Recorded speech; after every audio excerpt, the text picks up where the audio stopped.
Hi అండి. Welcome to Ramya kitchen. మనమైతే ఇవాళ మైసూర్ పాక్ అయితే తయారు చేసుకుందామండి. మైసూర్ పాక్ అనేది మనం పర్ఫెక్ట్‌గా చేస్తే గుల్లలు గుల్లలుగా చాలా పర్ఫెక్ట్‌గా వస్తుందండి మైసూర్ పాక. మీరైతే వీడియోనైతే స్కిప్ చేయకుండా చూడండి. నోట్లో వేసుకోగానే ఈజీగా కరిగిపోతుందండి ఈ మైసూర్ పాక్ అనేది. మనం కొలతలతో చేస్తే చాలా పర్ఫెక్ట్‌గా వస్తుంది. మీరైతే వీడియోనైతే స్కిప్ చేయకుండా చూసేస్తే మీకు కూడా చాలా పర్ఫెక్ట్‌గా వస్తుందండి. ఒకవేళ మీరు ట్రై చేసేది ఉంటే ఫస్ట్ అయితే శనగపిండినైతే అలా జల్లించి పెట్టేసుకోండి. ఎందుకంటే ఏమైనా ఉండలు ఉండలుగా ఉంటాయి కదా! వాటన్నిటిని పోతాయి. ఏమనున్నా మనకు పడిపోతుందండి. పిండిలో ఏమనున్నా గూడా బయట మార్కెట్‌లో అయితే శనగపిండి దొరుకుతుంది. లేకుంటే మనం మిల్లుకేసినా గూడా పిండి అనేది వస్తుంది.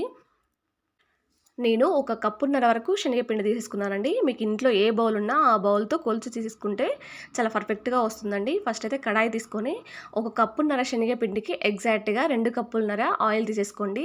మీరు కావాలంటే ఆయిల్ ప్లేస్‌లో మనకు నెయ్యి కూడా తీసేసుకోవచ్చండి. ఒక కప్పు ఆయిల్, ఒక కప్పు నెయ్యి కూడా తీసేసుకోవచ్చు.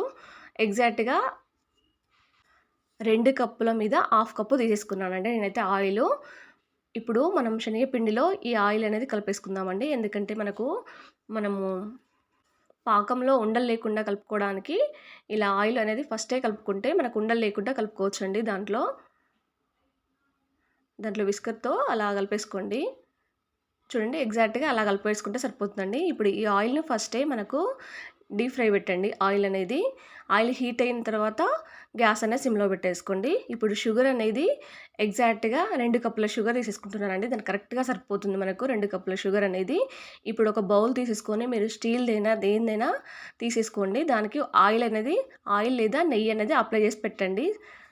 కొంచెం హెవీగానే నెయ్యి అనేది అప్లై చేసి పెట్టండి. నేనైతే నెయ్యి అప్లై చేసి పెట్టానండి.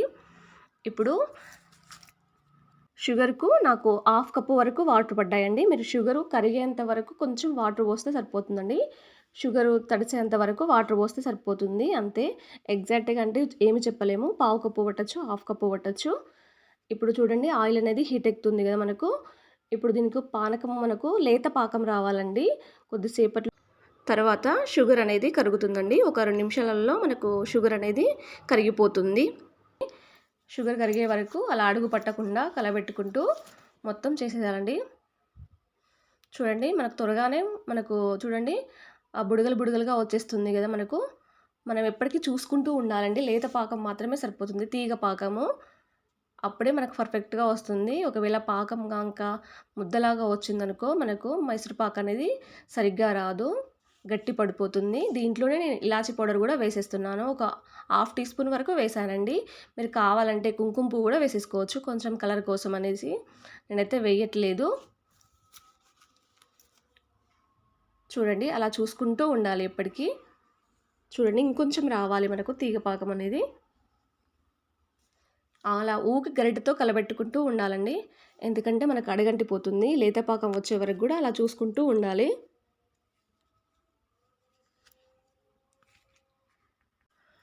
చూడండి ఇప్పుడైతే నాకు పానకం అయితే కరెక్ట్‌గా వచ్చిందండి. చూడండి తీగలాగా అలా సాగుతూ ఉండాలండి. అప్పుడే తీగ పాకం వచ్చినట్టు మనకు. నాకైతే ఎగ్జాక్ట్‌గా ఒక 8 మినిట్స్ అయితే పట్టిందండి తీగ పాకం రావడానికి.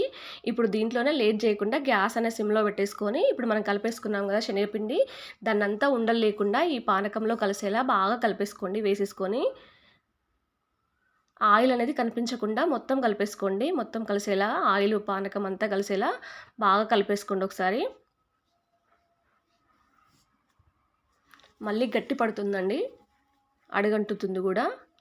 లేకుంటే ఆయిల్ సపరేట్‌గా, పానకం సపరేట్‌గా అవుతుంది మనకు. అందుకని దాంతో కలిపేసుకుంటూ ఉండాలి ఒక 2 నిమిషాల పాటు.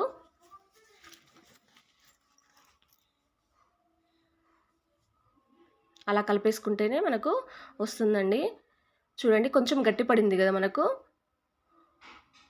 కొంచెం అలా ఉడుకుతున్నప్పుడు మనకు గట్టి పడినట్టండి. మొత్తం కలిసిపోయినట్టంతా.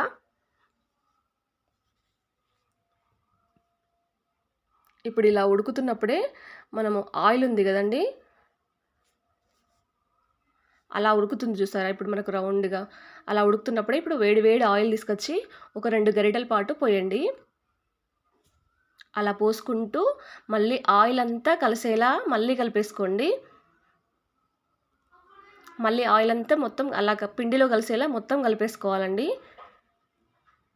ఇలానే ఒక 2, 3 టైమ్స్ వరకు చేయాలి. మనకు ఆయిల్ అయిపోయేంత వరకు కూడా చేయొచ్చండి. ఒకవేళ ఆయిల్ అయిపోకున్నా గూడా ఇలా వచ్చేస్తుందండి మనకు గట్టిగా అనేది పానకం గూడా. అది మీరు చూసి తీసేసుకోండి. నాకు ఎగ్జాక్ట్‌గా అయితే ఆయిల్ మొత్తం పట్టేసిందండి. ఒకవేళ మీకు ఆయిల్ మొత్తము పట్టకపోతే ఒక వాటర్ అనేది కొంచెం చల్లుకుంటూ ఆయిల్ అనేది మళ్ళీ యథావిధిగా పోసుకుంటూ మళ్ళీ అలానే కలిపేసుకోవాలండి. మనకు ఎప్పుడైతే ఉడుకుతూ కనిపిస్తుందో అప్పుడే మనం 2 గరిటెల పాటు పోసుకుంటే సరిపోతుందండి.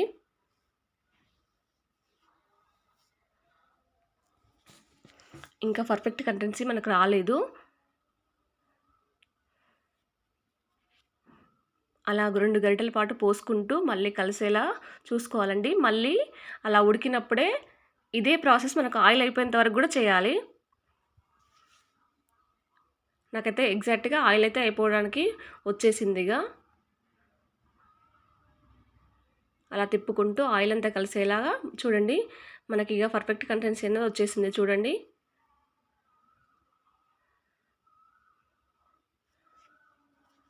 ఇప్పుడు ఆయిల్ అనేది మొత్తం పోసేసి కొంచెం తిప్పకుండా ఉండాలండి. ఇక లైట్‌గా తిప్పుకోవాలి.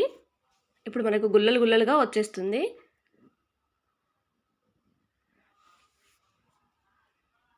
ఇప్పుడు చూడండి. ఇప్పుడు దీన్ని ఈ వేడివేడిగా ఉన్నప్పుడే మనము ఆయిల్ రాసి పెట్టుకున్నాం కదా, అదే బౌల్లోకి పోసేయాలండి. దీన్ని ఏమీ కదపకూడదు. అలా గట్టిగా కూడా ప్రెస్ చేయొద్దండి. ఎందుకంటే మనకు గుల్లలు గుల్లలుగా రాదు. వచ్చిన పొంగంతా పోతుంది మనకు. అలా మెల్లగా అనేసి సమానంగా అనేసి దీన్ని ఒక గోరువెచ్చగా ఒక 10 నిమిషాల పాటు పక్కన పెట్టేసేయాలి. అలా మెల్లగా అనుకుంటూ ఒక 10 నిమిషాల తర్వాత దీన్ని మనకు పర్ఫెక్ట్ షేప్‌లో కట్ చేసుకొని పక్కన పెట్టేసేయాలండి. పూర్తిగా చల్లే వరకు కూడా అలా షేప్‌లో కట్ చేసుకొని పెట్టేసుకోండి. మీకు ఏ షేప్ కావాలంటే ఆ షేప్‌లో కట్ చేసుకొని పెట్టేసుకోండి. చాకుతో కట్ చేయాలండి. ఒక 10 నిమిషాల తర్వాతనే కట్ చేయాలి. వేడిగా ఉన్నప్పుడు కట్ చేయొద్దు. అదంతా ఊడిపడుతుంది. ఇలా కట్ చేసి పూర్తిగా చల్లారేంత వరకు కూడా దీన్ని పక్కన పెట్టేసేయాలి. నిలువుగా అడ్డంగా కట్ చేసుకుంటే సరిపోతుందండి.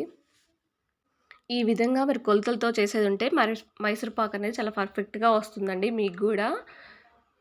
మనం ఎప్పుడైనా పానకం దగ్గరలోనే మనకు మిస్టేక్ అనేది జరుగుతుంది. ఆ ఒక్కటి చాలా జాగ్రత్తగా చేసుకుంటే మైసూర్ పాక మనకు స్వీట్ షాపులలాగా ఇంట్లోనే వచ్చేస్తుంది మనకు. చూడండి ఇలా కట్ చేసుకొని పూర్తిగా చల్లారిన తర్వాత మనం ఇప్పుడు ఒక బౌల్లోకి తీసేసుకుంటే చాలా పర్ఫెక్ట్‌గా వస్తుందండి. ఇప్పుడు మనమైతే బౌల్లోకి తీసేసుకుందాము. త్వరగానే వచ్చేస్తుందండి. మనకేమీ రాకుండా ఉండదు. ఎందుకంటే మనం ఆయిల్ అప్లై చేసాం కదా. మనమైతే ఇప్పుడు పర్ఫెక్ట్‌గా కట్ చేసుకొని పెట్టుకున్నాం కదా. ఇప్పుడు అదే షేప్‌లో మనకు బయటకొచ్చేస్తుంది. చూడండి ఎంతో టేస్టీగా ఉండే మైసూర్ పాక్ అనేది తయారైపోయింది. స్వీట్ షాపుల్లో లాగా ఇంట్లోనే ఈజీగా మైసూర్ పాక్ అనేది మనం తయారు చేసాము. ఒకవేళ మీరు ట్రై చేసేది ఉంటే ఎలా వచ్చిందో నాకు కామెంట్ బాక్స్‌లో కామెంట్ చేయడం మాత్రం మర్చిపోకండి. అలాగే లైక్ చేయడం కూడా మర్చిపోకండి. మీ ఫ్రెండ్స్‌కి ఒకవేళ నచ్చితే మీ ఫ్రెండ్స్‌కి షేర్ చేయండి. అలాగే సబ్స్క్రైబ్ చేయడం కూడా మర్చిపోకండి.